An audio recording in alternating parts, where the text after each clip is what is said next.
لا الہ الا اللہ محمد الرسول اللہ کی گواہی دینا، یعنی اس حقیقت کی گواہی دینا کہ اللہ کے سوا کوئی عبادت اور بندگی کے لائق نہیں، محمد صلی اللہ علیہ وسلم اللہ کے بندے اور اس کے رسول ہے۔ نماز قائم کرنا، زکوٰۃ ادا کرنا، حج کرنا اور رمضان المبارک کے روزے رکھنا، یہ بنیادی چیزیں ہیں۔ یہ 5 چیزیں جو ہے اسلام کے اہم ستون ہیں۔ حضرت عبداللہ ابن عمر رضی اللہ عنہما روایت کرتے ہیں، دیکھو ابھی میں نے یہاں پہ عنہما پڑھا، آپ لوگوں نے اکثر سنے ہوں گے عنہ پڑھتے ہیں، عنہا پڑھتے ہیں، عنہما پڑھتے ہیں، عنہم پڑھتے ہیں۔ یہ سب عربی کے قواعد ہے اور یہ ہم کو پتہ ہونا ضروری ہے۔ یہ سب بیسک چیزیں ہیں، ہم نے سیکھنا چاہیے۔ عنہ سنگل صحابی جو مرد ہے ان کا جب نام ہوگا تو عنہ کہیں گے، اور اگر وہ صحابیہ ہے جیسے حضرت عائشہ صدیقہ، حضرت حفصہ، حضرت صفیہ، حضرت اسماء، کوئی صحابیہ ہے، ان کا نام جب آئے گا تو عنہا کہیں گے۔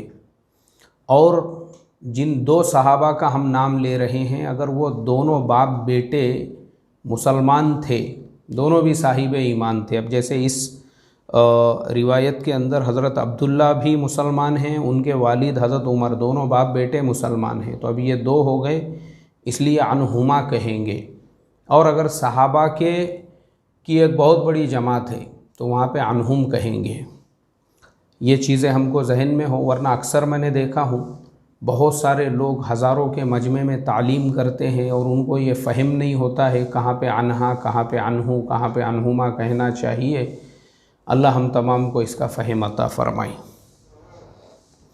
لا الہ الا اللہ محمد الرسول اللہ کی گواہی دینا، یعنی اس حقیقت کی گواہی دینا کہ اللہ کے سوا کوئی عبادت اور بندگی کے لائق نہیں، اور محمد صلی اللہ علیہ وسلم اللہ کے بندے اور رسول ہیں۔ نماز قائم کرنا، زکوٰۃ ادا کرنا، حج کرنا اور رمضان المبارک کے روزے رکھنا۔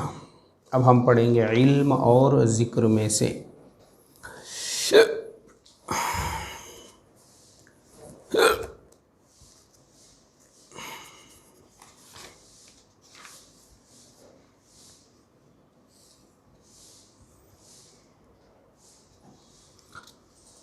اللہ تبارک و تعالیٰ کا ارشاد ہے، ایمان والو جب تم سے یہ کہا جائے کہ مجلسوں میں دوسرے کے پیچھے بیٹھنے کے لیے گنجائش کرو تو تم آنے والے کو جگہ دے دیا کرو، اللہ تعالیٰ تم کو جنت میں کھلی جگہ دیں گے۔ اور جب کسی ضرورت کی وجہ سے تم سے کہا جائے کہ مجلس سے اٹھ جاؤ تو اٹھ جایا کرو، اللہ تعالیٰ اس حکم کو اسی طرح دوسرے احکامات کو ماننے کی وجہ سے تم میں سے ایمان والوں کے اور جنہیں علم یعنی علم دین دیا گیا ہے ان کے درجے بلند کریں گے، اور جو کچھ تم کرتے ہو اللہ تعالیٰ اس سے باخبر ہے۔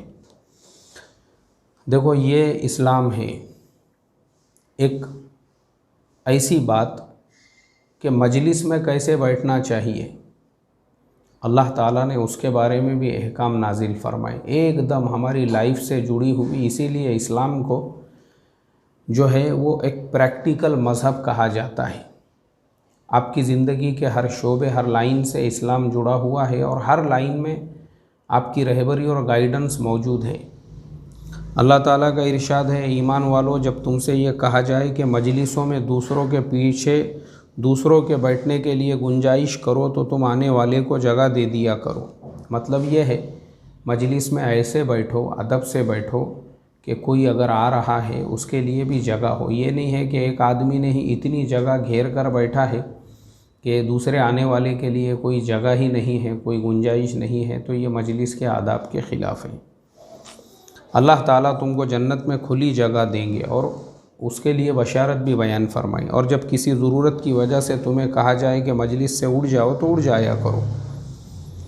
اب 2 لوگ کچھ بات کرنا چاہتے ہیں، ایک تیسرا شخص وہاں پہ پہنچا اور اس سے اگر یہ کہا جائے کہ بھائی تھوڑا ہماری پرائیویٹ بات چل رہی ہے، اس کو برا نہیں ماننا چاہیے، اس نے خود وہاں پہ جانا نہیں چاہیے، یہ آداب کے خلاف ہے۔ اللہ تعالیٰ جب کسی ضرورت کی وجہ سے تمہیں کہا جائے کہ مجلس سے اٹھ جاؤ تو اٹھ جایا کرو۔ اللہ تعالیٰ اس حکم کو اسی طرح دوسرے احکامات کو ماننے کی وجہ سے تم میں سے ایمان والوں کے اور جنہیں علم یعنی علم دین دیا گیا ہے ان کے درجے بلند کریں گے۔ جو کچھ تم کرتے ہو اللہ تعالیٰ اس سے باخبر ہے، یعنی اللہ تعالیٰ کو ہمارے ہر عمل کا علم ہے۔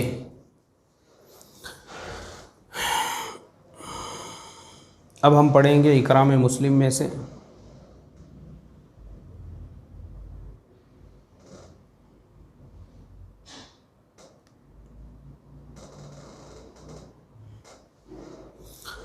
قرآن کریم کی آیتیں ہو چکی ہے، اب یہاں پہ ہم احادیث نبویہ صلی اللہ علیہ وسلم میں سے پڑھیں گے۔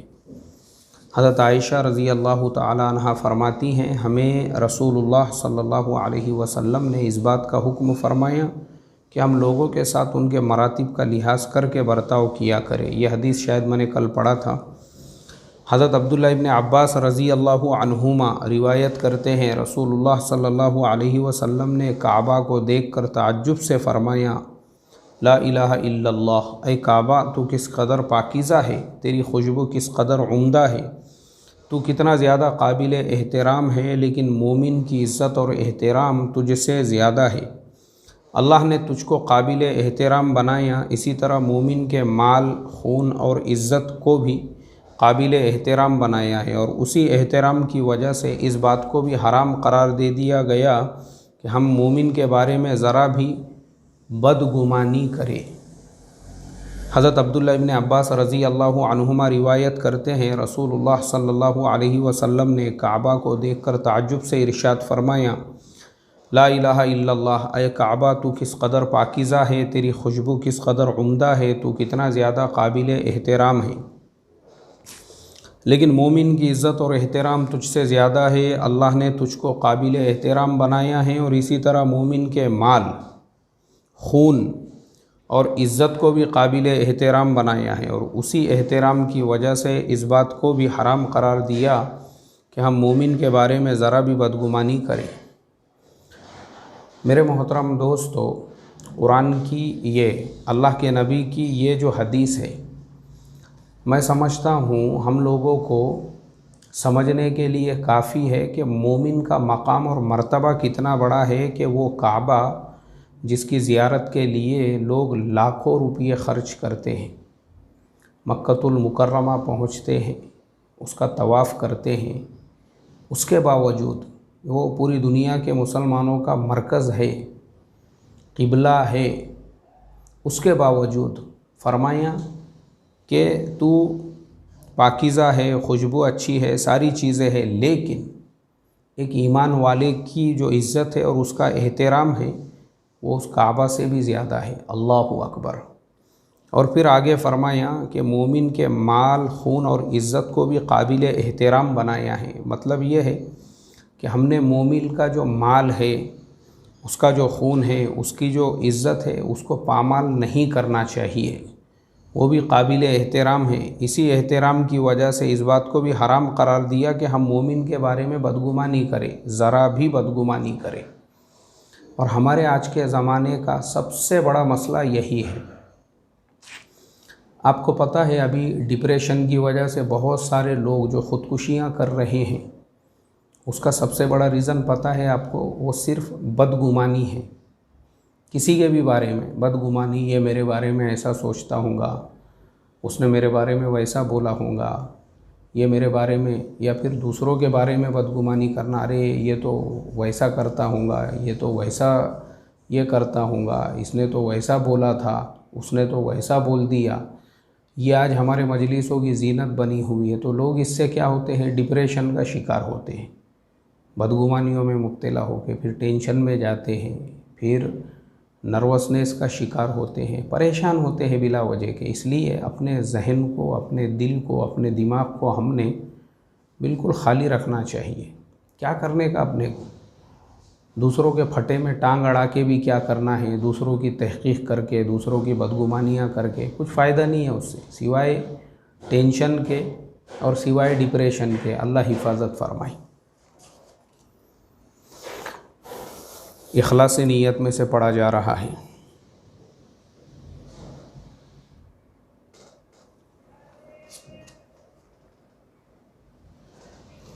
قرآن کریم کی آیت باقی ہے اخلاص نیت میں۔ حضرت صالح علیہ السلام نے اپنی قوم سے فرمایا، میں تم سے اس تبلیغ پر کوئی بدلہ نہیں چاہتا، میرا بدلہ تو رب العالمین ہی کے ذمے ہے۔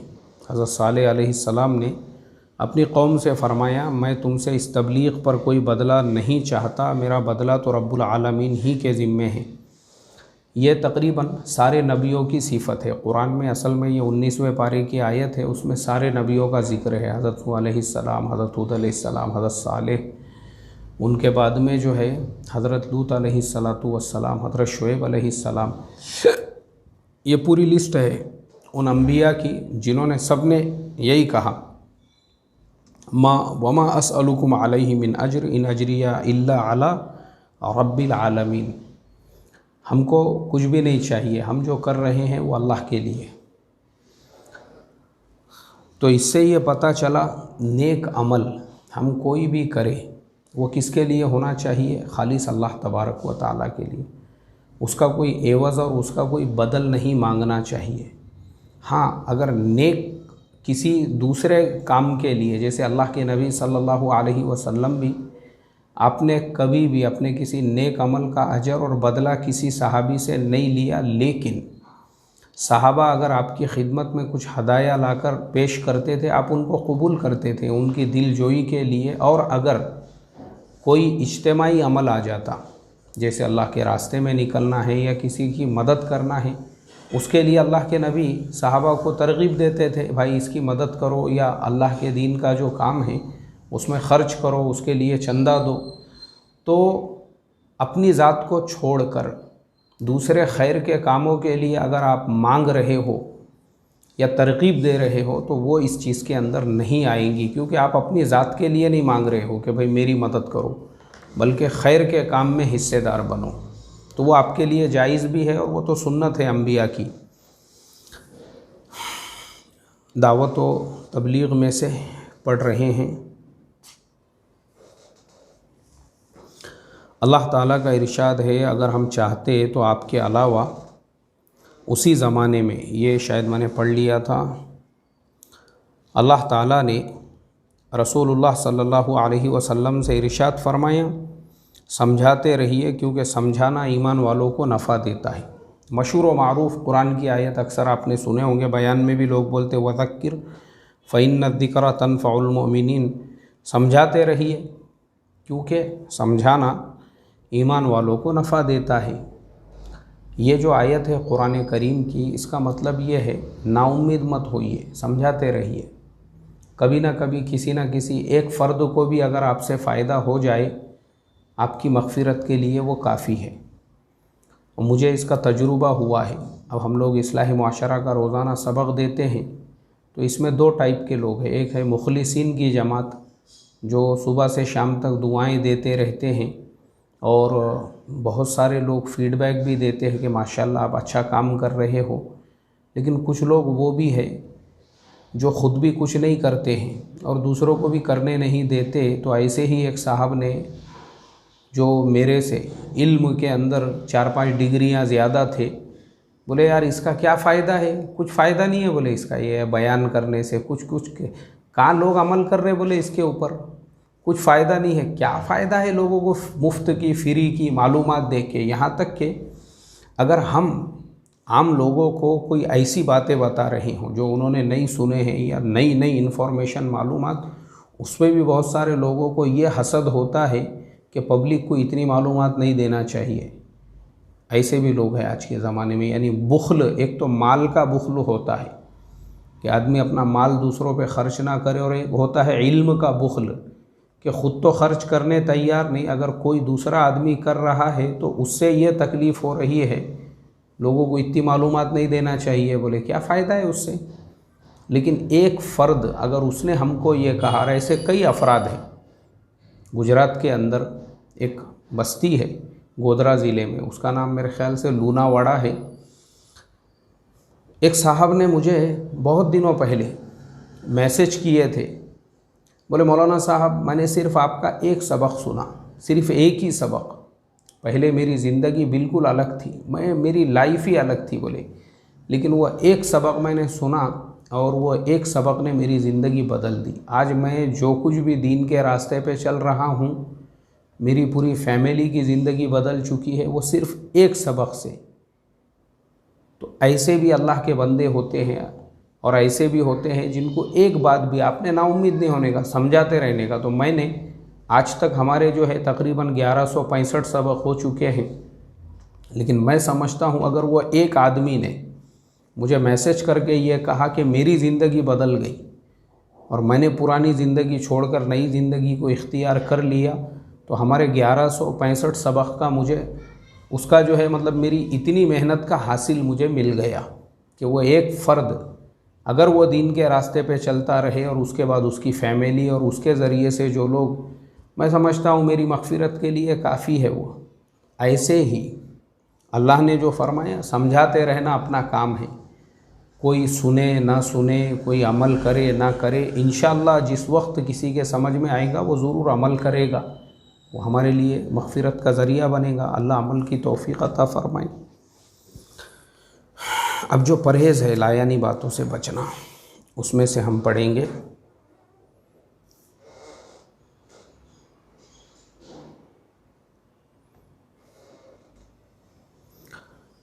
اللہ تعالیٰ فرماتے ہیں، اللہ تعالیٰ نے ایمان والوں کی ایک صفت یہ بیان فرمائی ہے، بےہودہ باتوں میں شامل نہیں ہوتے، اگر اتفاقاً بےہودہ مجلسوں کے پاس سے گزرے تو سنجیدگی اور شرافت کے ساتھ گزر جاتے ہیں۔ مطلب یہ ہے، پھر ایک بار پڑھیں گے پھر مطلب سمجھاتا ہوں میں۔ اللہ تعالیٰ نے ایمان والوں کی ایک صفت یہ بیان فرمائی ہے، وہ بےہودہ باتوں میں شامل نہیں ہوتے، اور اگر اتفاقاً بےہودہ مجلسوں کے پاس سے گزرے تو سنجیدگی اور شرافت کے ساتھ گزر جاتے ہیں۔ بےہودہ کسے کہتے ہیں؟ مجلسوں کے اندر غیبتیں کرنے والے، چغلیاں کرنے والے، لوگوں کی برائیاں کرنے والے، لوگوں کو مذاق بنا کر ان پہ جوکس اور لطیفے اڑانے والے۔ اگر آپ ایسی کسی مجلس میں ہیں، فوراً آپ وہاں سے ہٹ جائیے اور وہاں سے گزر جائیے سنجیدگی اور شرافت کے ساتھ۔ یہ ایمان والے کی علامت ہے، یعنی ایمان والوں کی ایک صفت ہے۔ اللہ ہم تمام کو عمل کی توفیق عطا فرمائیں، اور اللہ تبارک و تعالی اس سلسلے کو قائم و دائم رکھے پوری کتاب مکمل ہونے تک، کیونکہ لاک ڈاؤن واپس سے 15 دن بڑھ چکا ہے، اب تو سخت لاک ڈاؤن ہو چکا ہے، اور مجھے لگتا ہے بہت سارے شہروں میں آلریڈی لاک ڈاؤن چل رہا ہے۔ تو کچھ یعنی فائنل اور کنفرم نہیں ہے لاک ڈاؤن کی مدت کتنے دنوں کی ہے، تو میں تو امید رکھ رہا ہوں، میرا ارادہ تو تھا لاک ڈاؤن جب تک چلے گا، لیکن اب تو امید یہ باندھ لیا ہوں میں نے کہ کتابیں مکمل ہو جائیں گی انشاءاللہ، اللہ نے چاہا تو۔ اللہ ہم تمام کو عمل کی توفیق عطا فرمائے۔ السلام علیکم ورحمۃ اللہ وبرکاتہ۔ سبحان اللہ وبحمدہ، سبحانک اللہم وبحمدک، نشہد ان لا الہ الا انت، نستغفرک ونتوب الیک۔ سبحان ربک رب العزۃ عما یصفون وسلام علی المرسلین والحمد للہ۔